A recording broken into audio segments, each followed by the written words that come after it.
কেউ কথা দিয়ে কথা রাখে না, ফেসবুকও তো কথা দিয়ে কথা রাখছে না। ফেসবুক বলছে শিক্ষামূলক সুন্দর ভিডিও করলে ভাইরাল করে দিব। তো আমার ভাই বন্ধুরা অনেকেই তো শিক্ষামূলক সুন্দর ভিডিও করছে, কই ফেসবুক তো ভিডিও ভাইরাল করে দিচ্ছে না। এদিকে একজন ঝগড়া করছে, ভিডিও ভাইরাল, স্বামীর সাথে রং ঢং করছে, ভিডিও ভাইরাল। এটাও মেনে নিলাম, চুপ করে একজন দাঁড়িয়ে আছে, এই ভিডিও ভাইরাল হয়ে গেছে, এখন চুপ করে দাঁড়িয়েই থাকতে হবে। তো আজকে আমার ফাইনালি শেষ হলো বাপের বাড়ির মিষ্টি কুমড়া, সেটা আজকে ভর্তা করছিলাম। আরেকদিন তেল দিয়ে ভেজে ভর্তা করছিলাম, ওটাতে অনেক তেল ইউজ করা হয়েছে, এজন্য আজকে আর তেল দিচ্ছি না। আজকে শুধু এই ভাতে সেদ্ধ দিয়েছি মিষ্টি কুমড়া, সেটাই রান্না করছি। আর বাইরে প্রচণ্ড বাতাস হচ্ছে, আর আমি বাতাসে বসে সুন্দর করে ভয়েস দিচ্ছি। আর ফেসবুককে বলতে চাই যে সবার ভিডিও ভাইরাল করার দরকার নেই। যারা অনেক পরিশ্রম করে আমার ভাইয়েরা, যারা সুন্দর সুন্দর কন্টেন্ট বানায়, তো তাদের ভিডিও দয়া করে ভাইরাল করে দিন, আমাদের করতে হবে না। আমরা তো অত সুন্দর ভিডিও করতে পারি না। যারা অসুন্দর অকুচ্ছিত ভিডিও তৈরি করে, মানুষকে কি শিক্ষা দিচ্ছে? ঝগড়া করে মানুষকে কি শেখাচ্ছে?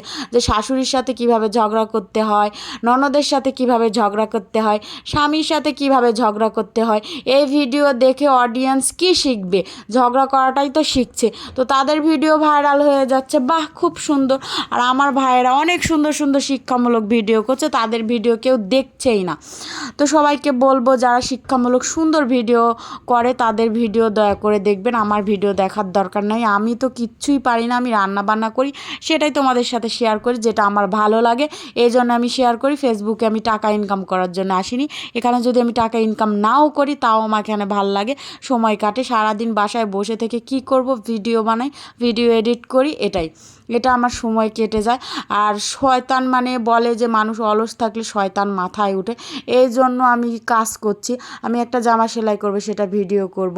আমি একটা কাঁথা সেলাই করব, সেটা ভিডিও করব, সেটা আপলোড দেব। এটাই একটা কাজ। আমি ঘর মুছবো, সেটাও দিব। রান্না করব আমি, সেটাও দেব। তো তারপরে আজকে আমি রান্না করছিলাম হচ্ছে কি জানি, লাউ, অবশ্যই লাউ রান্না করছিলাম। আমি ভুলেই গেছি কথা বলতে বলতে। তো আমি সকল রকমের মশলাপাতি দিয়ে সুন্দর মতো কষিয়ে চিংড়ি মাছ দিয়ে দিচ্ছি।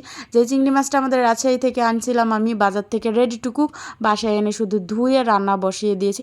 আর আজকের লাউটা ছিল একদম তরতাজা, একদম ফ্রেশ ছিল, এই জন্য খেতে খুব মজা ছিল। তারপর মশলা কষিয়ে লাউটা দিয়ে দিয়েছি। আমি লাউয়ে এক্সট্রা কোনো জল দিইনি, লাউ থেকে যে জল বের হয়েছে ওটা দিয়েই সেদ্ধ হয়ে যাচ্ছে। আর লাউতে জল না দিলে খেতে অনেক মজা হয়। আর লাউ অনেকেই পানি দিয়ে রান্না করে, আমি পানি দিই না, আমি এইভাবেই রান্না করি। লাউ যখনই আমি রান্না করি পানি দিই না, লাউ থেকে যে পানিটা বের হয় সেটা দিয়ে রান্না করলে অনেক মজা হয়।